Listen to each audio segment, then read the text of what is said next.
came ready to play today.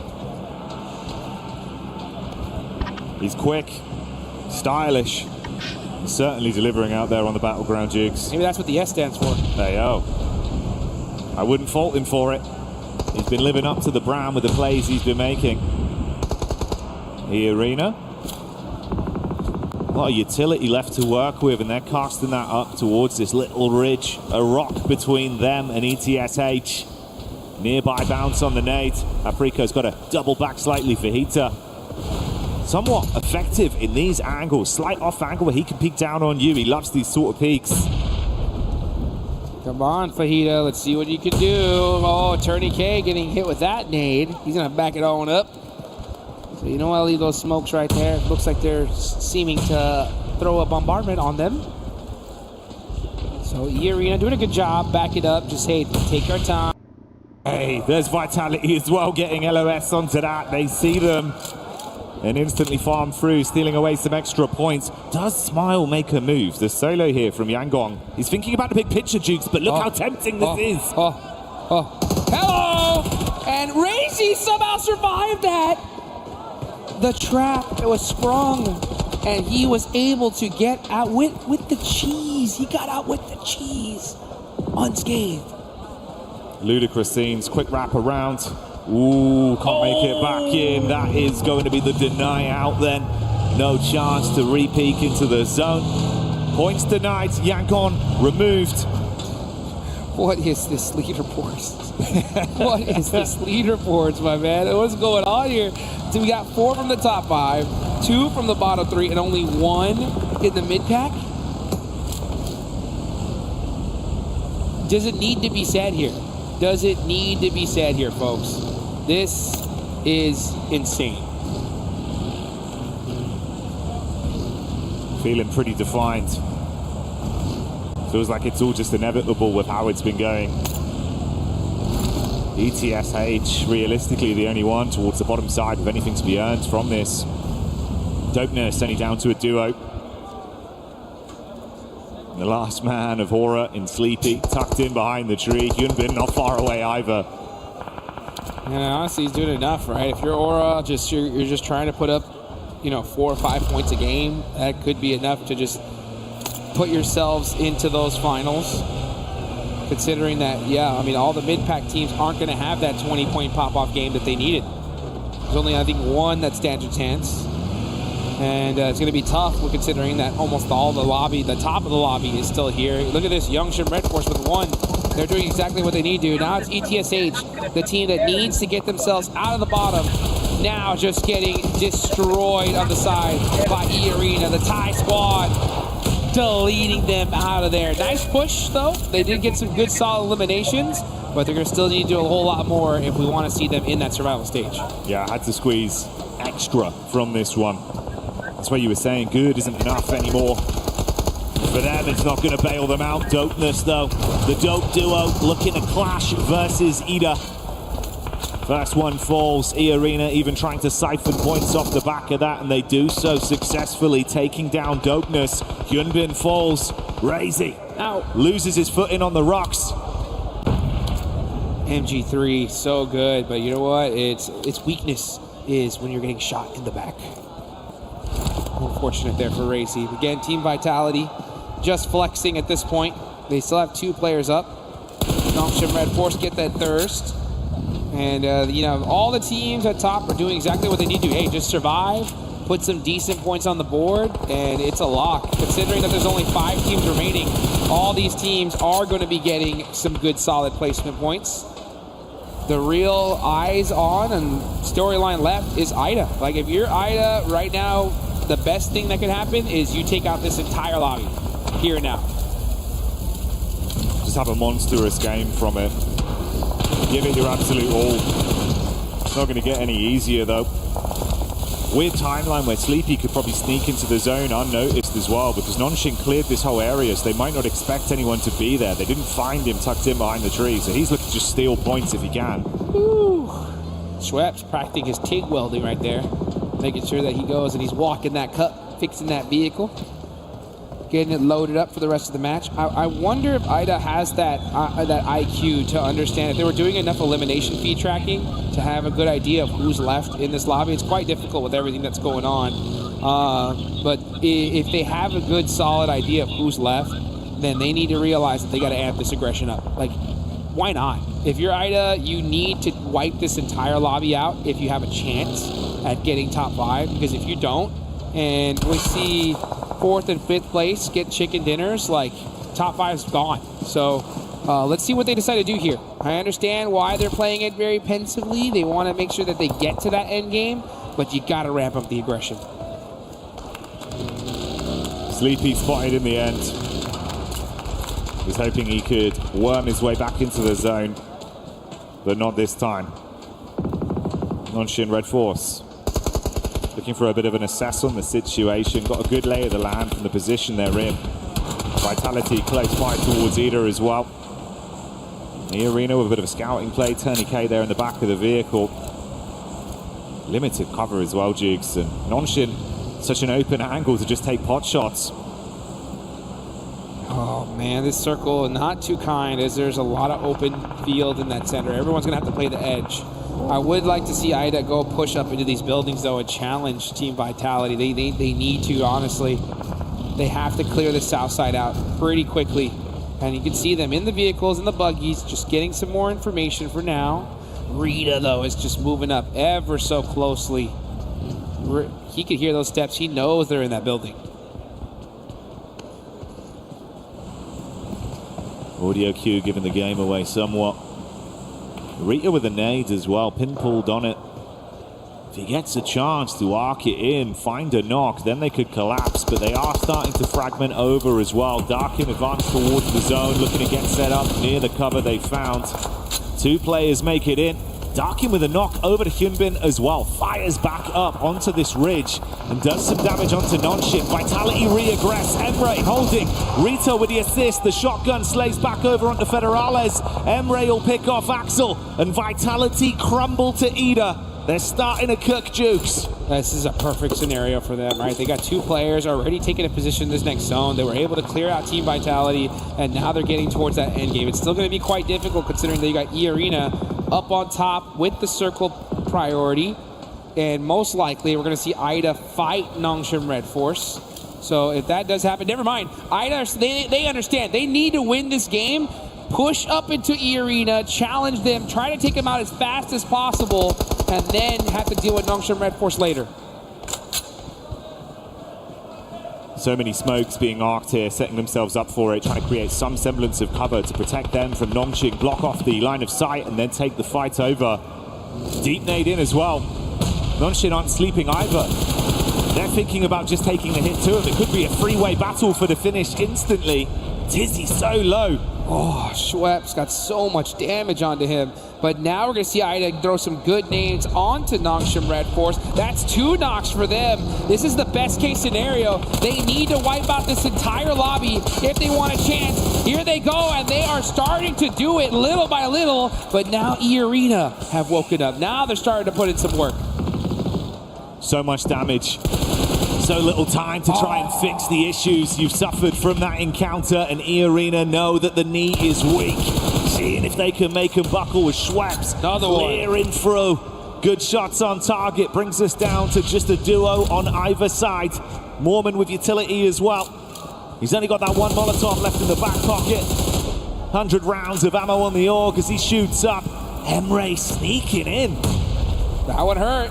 Unfortunately, that was his second to last name. Ooh, that volley. Mighty close. And Mormon gets the knock. Single player up left. It's Schweppes and Mormon versus the final player from IDA. Darkin. Can he somehow find a way to follow through and win this 1v2 peak up? Oh, it's good. That's huge. Schweppes falls. They've got the revive off in the meantime. Mormon primes the nade. Tourniquet tucks in behind the wall. Nade misses. Darkin peaks. That's on target. Headshot. Good shot. Follow-up there. HG takes him away as Tourniquet falls. Mormon closes the gap in the shotgun standoff, but will he win it? No! Are you kidding me? What a finish! It's IDA getting it done in Played it to perfection, Jukes. Woo, let's go. They go for the res, he gets the engage off, wins the 1v1, isolates it with a nade, finishes him off, up close, sweating bullets with the shotgun, shuts it down and gets the dinner. DBS behind the tree, using that shotgun whip technology, saying, you know what, I'm gonna shoot that shot before you could even see me, and goodbye. I mean, this was perfect case scenario, literally. This is what they needed to do if they want a shot at the finals, and they did it the hardest way possible. That was not easy. Look at the shot. Bye-bye. The quick taps on it. Fast fingers. And brilliant decision-making with how he approached it in what was a chaotic moment. Milliseconds of decision-making. Sometimes you just gotta clutch it up. You know, you just gotta make a play if you want to keep your team in this tournament. And it's plays like that that are momentum shifters, right? It's one of those plays so big, so massive, that it gets your team so dang hyped that you just become an unstoppable force for it, right? So they got it in that game, and yeah, you can see that. You want to gain some faith in your squad? You want your team to believe in you? That is how you do it, and that is a kiss well-deserved. There was no buckshot in that shotgun, Jigs. It was all slugs. See, just uppercutted the whole lobby. Made a play. That was one of the plays of the tournament so far. I mean, 1v3 to win the game, and if this squad makes it into the finals, that was it right there, guys. That is the play that made that possible. From feeling like it was becoming an impossibility to really just dialing in and immediately, like you say, locking in, knowing the game plan, understanding we have to fight. And they were so proactive that entire time. Yep. And that's the thing, though, guys, right, is you're in a situation where your back's against the wall and you can just look at it and be like, hey, you know what, whatever happens, happens. We're just going to play it out as is. No, like, this is what I love about this year in particular. We're seeing teams, coaches understand just doing whatever happens isn't going to work. You got to do something different. You got to adapt. You do indeed. And we got to get down to the stage with Kalaris to hear from Godlike. That's right, thank you very much, boys. Here I'm with S-Power once again to talk about that first victory, as well as what was going on in Erangel, but I want to focus on Rondo to start things off. Obviously, you guys had great eliminations to start things off over in Neox, and then from the north side of that circle, you looked very controlled, and then when SUG wrapped around, you looked super controlled against them as well. What was the game like from your perspective? Our perspective was very simple and clear. We'll just play our natural game. We'll play in slow. Basically, we'll play in slow motion. We'll just go with the flow, and we'll try to clear our back as much as we can. And we did it very well. We executed the things very properly. So that's why we could secure the champion. Second dinner, sorry. Looked fantastic, really did. That's a great start for you guys. If you continue that on, you're basically going to be qualified for the final, so it's looking really good right now. Game 2, of course, wide wrap on towards Stalba or on that east side, but then getting stuck on Stalba can be a little bit difficult there, and it kind of felt like that was the case for you guys. What was it like here from the team as a whole? We did choke there because we planned something, but we didn't execute that in a proper way. That's what costed us the game, but hopefully we are looking forward to the next matches, and hopefully we'll do better comparatively. Yep. It's looking good for Godlike. Thank you very much for joining me here, S-Power, once again. That is S-Power here, down on the stage, looking awesome here on day 2 of Group B.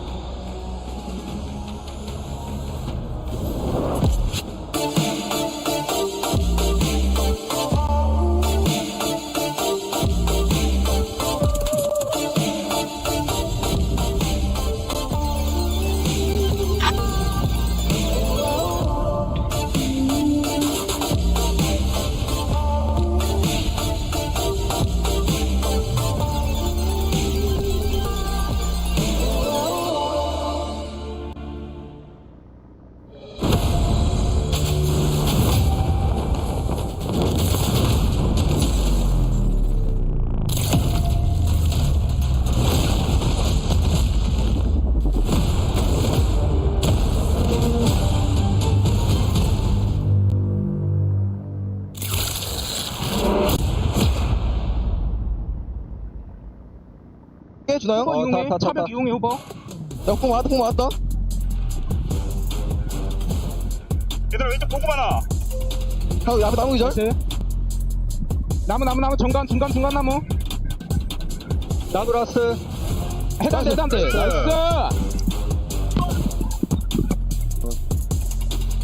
Ben yine tepeye çıkabilirim muhtemelen. Oğlum sen Rita gelen olmayacak değil de şey gelmesin oğlum iyi. Kim?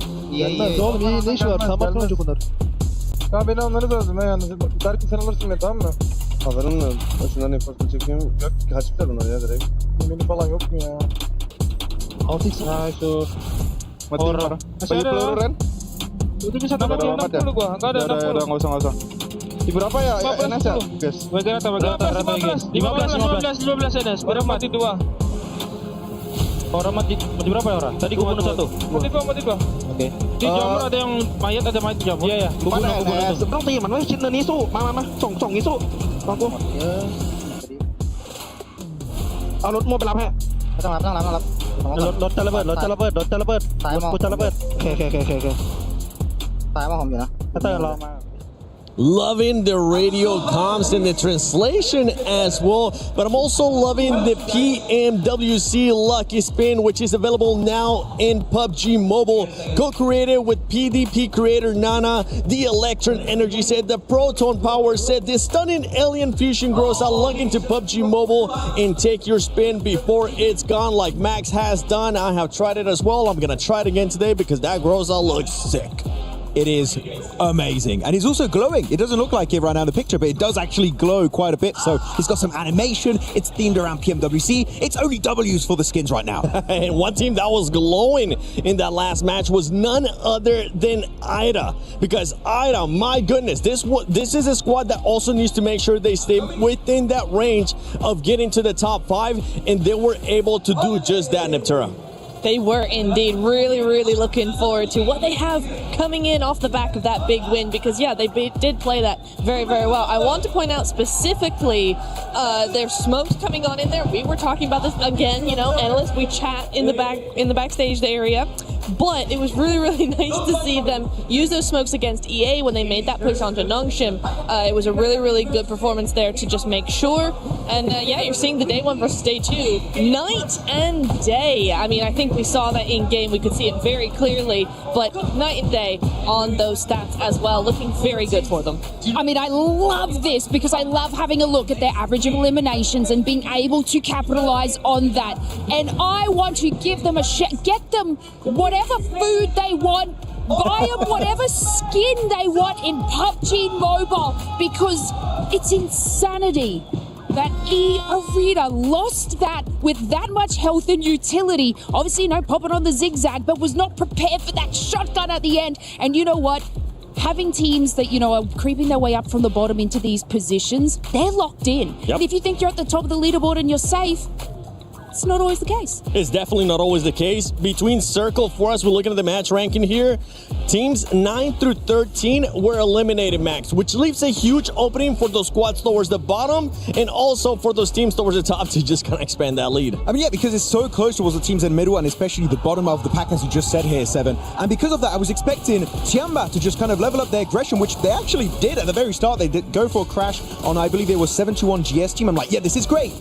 But not on Circle 1 to Circle 2. You know, it's a little bit too early to go for a full commit fight and get instantly eliminated because you're not getting any eliminations and especially not getting any placement points. So Tiamba, I like the change of mindset, but it's just not at the right time. They need to do the fights when it makes the most sense in these games. Yeah, I mean, 721 sort of took them down, and that creates like that chain effect at the bottom 3, Max, you know? Yes. Giving a little bit of hope to none other than dopeness. They overtook them, put themselves in a good position, got on that north side, didn't scout Nongshim and, you know, just leaving Kenji and Spigot to sponge some placement. But look, this is how crazy it gets at the lower of the leaderboard. Was look at the top damage dealers here. I was just speechless by what Ida was able to do there at the end, that solo player. He was even celebrated with the kiss on the forehead, just saying, good job, please keep that up. We really need that because if not, then we're not going to be able to make it to top 5 or even get close. But right now, that squad, with this kind of performances, at least they're putting themselves in that it doesn't really matter area because they might end up going to survival, which might leave them open to just do whatever the heck they want. Well, that's exactly how you want to be playing, right? You want to make sure you are comfortable, ready to go, and ready to get into the next game without too much of an, oh my god, we gotta win this game if we want to succeed.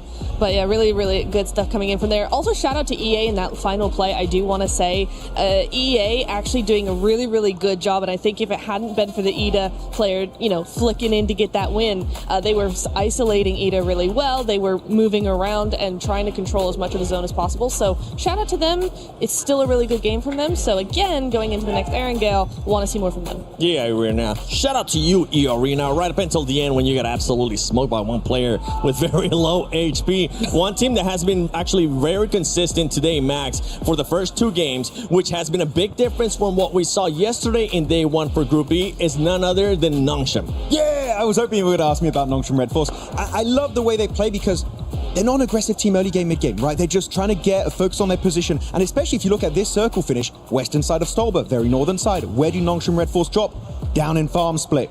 They go for a wide rotation all around the eastern side of Stolber Mountain, get a great entry point, have a 4-man split, just scouting very passively, just getting some information, seeing where all the players are hiding in those bushes. And at the end, when the teams are at their weakest, they're involved in a fight, they have to rock up, they take the high ground position and get a ton of eliminations. Sure, it's not a win, but Nongshim Red Force, the macro decision making is just next level.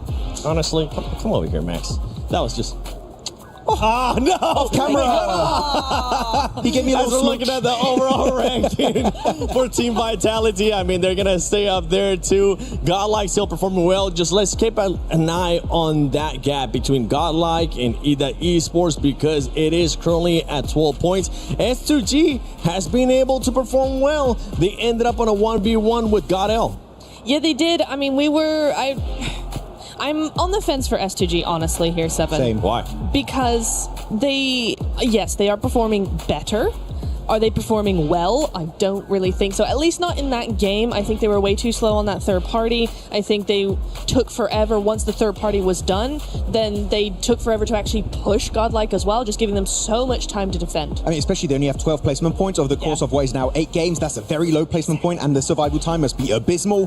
S2G, you need to get into those late games. And for this team towards the bottom right now, Lace, I want you to get into your best coaching mentality. How are you going to hype up these teams like Tiamba, ETSH Esports, and Hustler Crew? I will personally head over to Hot Jukes. I will reach down and grab his left shoe and probably not do much with it because, you know, I might get a complaint. But look, these teams, especially Esh, coming out of that, they had a great position on the high north side. They had about 5 vehicle cover, 7 eliminations, moving on into that zone. And what did they do? EA Arena. They knew that they were there. It's not like they was just kind of did a nice flank onto them, but they're struggling with these positions into late game. If they were to have just defended EA Arena from behind, it would have been a different story for them. But the passiveness when it comes just specifically to late games from Team Esh is sad. Yeah, it is sad for them. And for Hustler Crew, honestly, Kalaris, they might need a new pep talk, man. Yeah, that's going to cost you the big bucks here for PMWC. But I think in Group B, the big bucks has done all the talking. You've got 4 of the 5 at the very top that I think have been the big fish, the big kahunas. They've made some amazing plays happen each and every time. They've looked very flashy, but one that's been ultra consistent without looking too flashy, I think, has been Horror Esports. Just swimming along in that pond. They're a big fish at the moment. It is Horror. They're doing fantastically well. Again, so far they've had 2 bad games, like a 15th and a 16th, where it's not gone well. But we caveat with the fact that if they don't have a bad game like that, it's a top 5 at minimum. They've had multiple thirds, multiple seconds. They've had a strong win yesterday on Erangel. They're just a consistent team. But when we look at this, it's nice because that's very promising going into the finals. No, definitely, especially since someone like Sky, right, is still currently in that running for a potential MVP spot of this group, I would say in particular. beast. maybe you can kind of carry that forward into like a final if it does occur. And that said, I feel like the top 5 as a whole, there's a little bit of separation already gathering from the bubble teams just below them. So Horror currently is kind of that boundary. Yep. I think that they can stay stalwart in what they've been able to do so far. Good splits and being able to take central positions. And they do control space very well. It's just that actually the very top of this lobby looks so flashy. When those stack levels come in, it's difficult to kind of go up against that. Like when we were memeing earlier on in the day with Vitality, they had a really greedy 4-man split. Yeah, they did. And then we had Arena with their 39-point game. But it's just, by contrast, Horror's just chugging along. And I don't think we'll see 39 Elim games. We won't see 4-man splits going to the finals. That's the winning strategy right there. All right, well, thank you very much, Blank. It is time now to send it over to some of the big boys. Once again, on the caster desk, it's more games here at PMWC. Thank you, James. Thank you, Blank. Very exciting seeing everyone start to set things up with how it's going here, Dukes. The day, of course, already raging on. 2 of our battlegrounds played out and another spectacular one just on the horizon off the back of what was a monumental clutch. I'm hoping everyone tries to raise the bar of their own individual level to match that. They're going to need to, that's for sure, right? I mean, IDA did exactly what needed to happen to put them in the running, right, for top 5. They're still not there yet. I mean, there's still more to do, but you know what? Hopefully they can do it in style, and you guys can do it in style with that new Young Galacticos Champion Ancient Charm set. See if you can get that thing in game. I saw the players wearing it the other day, and I was like, I want some of that, right? I need some of that in a couple XL. Oh, yeah, man. If we can get 2 of those up here. And I mean American couple XL, right? You know, because otherwise there's like 5 or 6, you know. I know. Don't worry, we'll get you a tight one that fits nice. We'll get you looking fresh. Fitted, baby. Straight fitted. And I'll tell you what, IDA are looking fitted to put themselves into that top 5. We'll see if that can happen. The rest of these teams in these lobbies need to go absolutely insane. There's only 4 matches left here. Yeah, dude, it's gone by so quick today, especially, right? It feels like we've just whizzed through these games. Well, whizzed, probably rather than rizzed. Some of the players have been risen. Oh, yes, they have. Yes, they have. They're looking good, man. As here we go into the second Erangel match here for Group B. Let's see if the zone's going to be finally high here in this game, right? I think we need at least 1 normal Erangel circle when it comes to this group. Is that what you want? Just 1. All right, watch this. You ready? Yeah. Wait, just wait. When you see the zone, you're going to be blown away. Okay. I'm calling it right now. You had the crystal ball when it came to GOAT, right, before. Let's see if Jackie's got it locked in now. If this thing goes to Zarky, I'm going bananas. Just wait, man. The anticipation's all going to be worth it. Trust me, Jukes. It's going to be the most revolutionary zone you've ever seen. Okay. All right, I'm ready for it. I'm ready for it. I know a lot of these teams are ready for it here. As I'm looking at that top 5, now that cutoff being 73 points. That is a huge jump down to 7th place. What is that, 24-point difference? That is a chicken dinner minimum just to catch up. And that's if these teams do nothing. Yeah. Okay, so it's looking mighty solidified here. But we've seen crazier things happen, that's for sure. As we're going to see Vitality, out towards military base early, as always. The classic set up from a fair few of our squads, because the playing path at least has been favourable for them. What about that zone, though? All right. Could have been way worse. That's still gross, though. It could have been way worse, though. That's what I'm saying. But what we're working with here, like 45% water? Like 35? It's still a nasty circle. I mean, this is really like one of the worst spots because of the fact that you have to make that bet, right? Like, you go to the mainland, you go down to military base, you try to hold that bridge just in case the zone goes in another direction. Vitality don't care. Like I said, they've done so much. They don't need points. They can do whatever they want, you know? But for teams in the mid-pack, it's not good. It isn't, because this is not one of those circles that's like, oh, I got zone blessed and now I'm going to get 30-point game. Yeah. It's like, we're just going to try to make it to endgame here. You're gambling on it of just like, okay, do we stay there? Do we go back to the mainland? Which one do we pick? We're just going to get stuck on a bridge again? Ugh. I wouldn't even know if I want a bridge fight. What do you do here? I'm really trying to crunch my brain and think, you know what? I think the best strategy here is to go in game and get the brand new Naruto skin. I think that is what you're going to do first, right? Get that Nine Tails, Fury, Og, and that way I'll look good, right? And once I'm going and get that skin, then really think, what do I do in this game? As we're going to see Ida get that loot truck from Pachinki. Loot trucks really have changed the game here, the whole meta. They've really allowed a lot of these spots that used to be a little bit rougher when it came to loot now be absolutely stacked. Because I'm thinking, if the coaches had to tell these teams, Jackie, you have to win the game. Yeah. If you want to make it to the finals, it's win the game.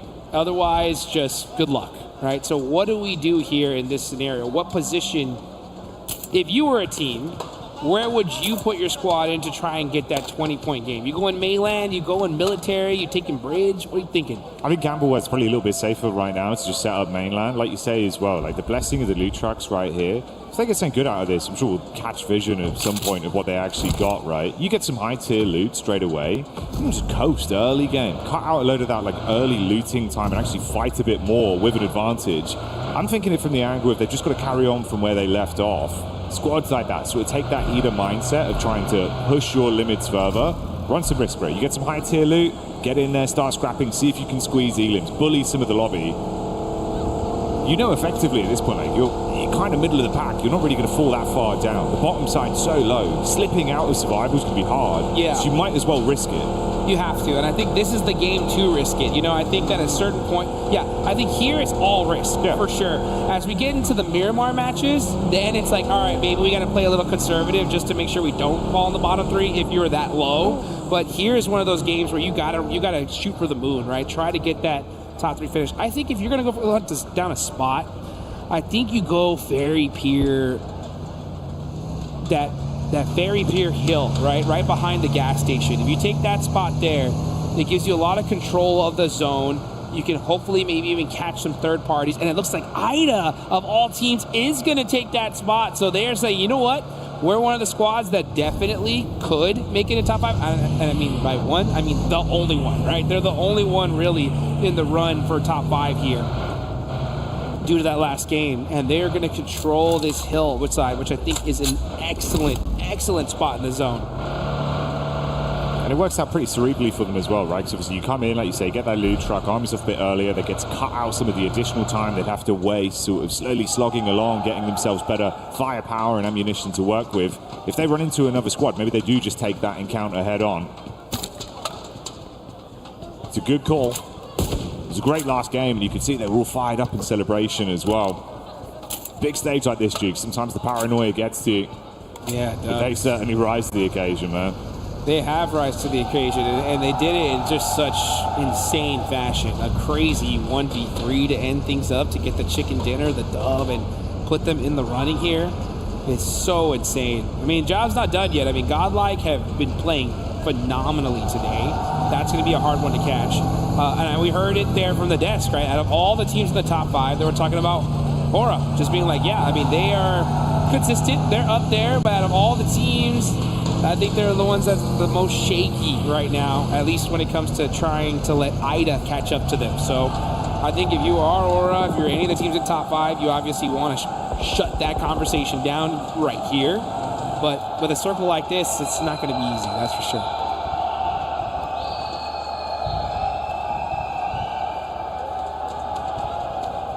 A team that was towards the bottom side coming into the start of the day with 721 GS, but they've rose massively, fighting hearty into these games and still being able to squeeze out a decent number of elims to rise up the ranks. Fair few points between them and slipping back into the bottom. Obviously the surprising factor there, Tianba. Didn't think that's where we'd be seeing them, Jukes. Oh my gosh, I can't, that's like, for me, the most frustrating thing in this lobby is seeing Tianba in, I mean, I don't even want to say it. I mean, they are in bottom 3 right now. I mean, I don't want to believe it, you know, and in if this was any other year, I'd be like, I'm not worried, you know, like, it's Tianba, they're for sure, blah, blah, blah, blah, you know, but what has happened with Alpha 7, you know, is making me very scared, you know, because there wasn't a world, I would have put the whole house on saying that Alpha 7 were for sure making a final in 2 international events, and they haven't done that yet. So Yeah, Tianba, please get it together, please. Yeah, we need to see some sort of change. Again, that'd be a prime example of a squad that probably could, if they lock in right here, right now, game like this, right, run the risk. It's not looking great as it is anyway. If you can completely flip that around with a big result, get some points in, bro. The other teams drop down below you. We know they've got the firepower for it, Jukes. It's just gone quiet. Silly quiet. I mean, for them to even be close to bottom 3 is insane, and the fact that they're sitting there right now is wild. I mean, they're not that deep down. I mean, it's only 2 points away from dopeness and about 9 points away from 9th place. So it's not the scariest position to be in, but you know, you don't like to see it regardless. Next zone. Let's just see how toxic it's going to be. Are we going to get a crazy shit? Okay, yeah, it does go perfectly up to that mainland. So that bet from Ida, right? I mean, this is the perfect zone shift for them. It's worked out brilliantly. Opening game plan so far uncontested. Sped up a lot of their looting, found themselves a good position that's still very central as well. 72-1 GS once again. They've been a bit of a dark horse of being able to squeeze eliminations and bully some of the squads that are massively above them in the standings. And that little nip, make it harder, take out some of these players so that you can try and climb. That's helping not only them, but potentially a few of our other squads as well. Yeah. I mean, that's the teams you got to take out here, guys, right? I mean, at a certain point, I mean, I'm not going to say at a certain point. It's literally this point now. Like, right now. The mid-teams need to hunt down the top squads. Like, you need to have... The coaches should be talking to these mid-pack teams, analyzing their drops. Now, I'm not necessarily saying hot drop, but have a good idea of where they move rotationally. Try to gatekeep them try to catch them out on a drive-in somewhere. You got to do something to slow them down, because just hoping that they don't perform is just not good enough. You got to make your own luck. You got to find a way to make something happen. Unfortunately for Tianba, they lose a player on rotate. So they're going to be stuck with 3 here in order to get into that end game. And now QZZ gets knocked out by Ida. This is worst case scenario for Tianba. They're going to hold the warehouse here. Not the worst spot. It's one of those spots that you hard commit to. Are they not going to get this res? Oh, brutal. And that just shows the urgency from Ida, right? They're like, we need every single point we can get. Yeah, that's absolutely hellish for them immediately as well, right? If we're saying these kind of games where, yeah, as much as it's not barren, bottom of the bottle, not feeling like you can completely get back into it, another game goes by, suddenly you're looking at 3 matches left. If they remain in this position with their squad already falling down to only 2, and especially if you're feeding those points to a rising squad like Ida, this can't be happening.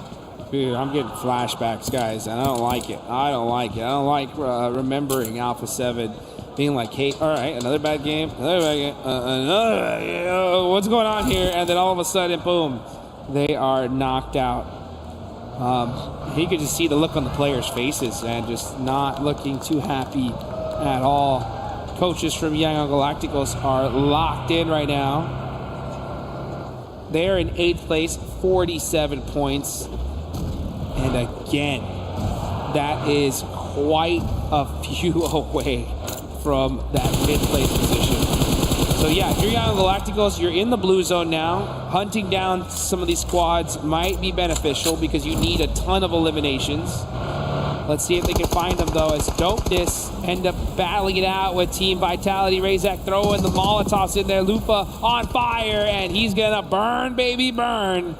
And that's Dopeness losing one of their players here. Dopeness trying to clash back. Eyes on the Wizard's Tower. Razy goes up top to make sure they can hard flush onto Lufa. No recovery mission, but Nikita has other ideas in mind. Nearly gets up the stairs, but Razak's quick with it. And a buckshot's dispatched them. Head on a swivel as well. Finds Ken G, 1 by 1. Dopeness very quickly falling to the wayside. Nice pick up there, Dukes. They can save their mate as well. This is a bit surprising, though. S2G hard commit onto the Godlike crew, and they're gone. Wow, what a huge finish for the side of S2G. This is their chance now. S2G's got to go for the win. Godlike getting shut out earlier is perfect for them because they are right there.